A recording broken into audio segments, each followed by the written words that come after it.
congratulations. Yeah, I hope so too. Yes, yes, ma'am. Hi, Tim. It's been a pleasure listening to you. I'm Lisa with the ACLU Right to Vote campaign, and I'm an ACLU voter and volunteer. We are asking all the presidential candidates a civil rights question. Yes. So I was going to ask you about immigration, and a number of people in the room here have heard me ask this before. But we have so many people in this country that pay taxes, have been active in our nation, active in our communities. They're our friends, our neighbors. Yep.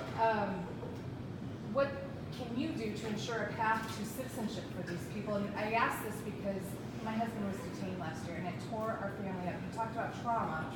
My children are still in therapy from the trauma of this event.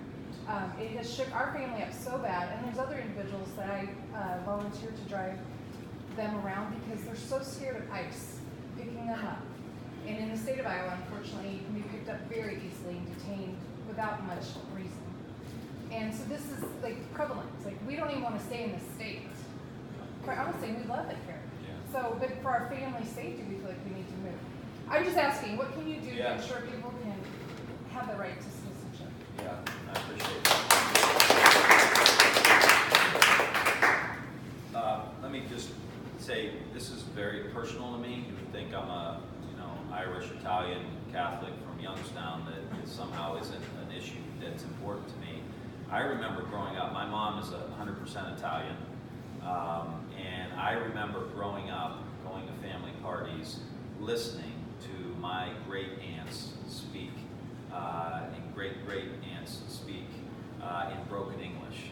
My family is a family of immigrants, and the immigrant story is that story of coming over, loving each other, caring about each other, accessing the American dream to the point where a couple generations later, your great nephew, your great grandson is running to be president of the United States. And so I am committed to this issue. I've been committed. I advocated for a Palestinian American in Youngstown, and was with him and his family. I actually went to his ICE hearing with him in Cleveland. They took him from us as I was there, and they put him in jail, and they sent him back to Jordan. And this is something that you can bet your bottom dollar that I will do everything in my power as president to protect people in this country. No one should be in fear in the United States. No one should feel insecure in the United States. No one should be shamed in the United States. This is a country of immigrants. It's going to continue to be a country of immigrants long after Donald Trump is back to Mar-a-Lago, because I'm going to help send him there with your help. And we are going to do everything we can. I am committed to a pathway to citizenship. I am committed to making sure that we can bring people in from out of the shadows. We've got to build public support around this. I do think we need to secure our border. I do think we need to keep drugs out of the country. Nobody wants terrorists in the country.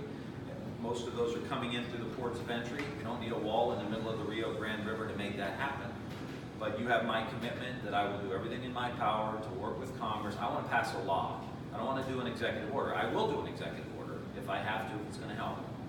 But I believe that we need to pass a law in the United States that goes through the House, that goes through the Senate, that is law, so that no matter who becomes president, the United States has moved forward with a comprehensive immigration plan.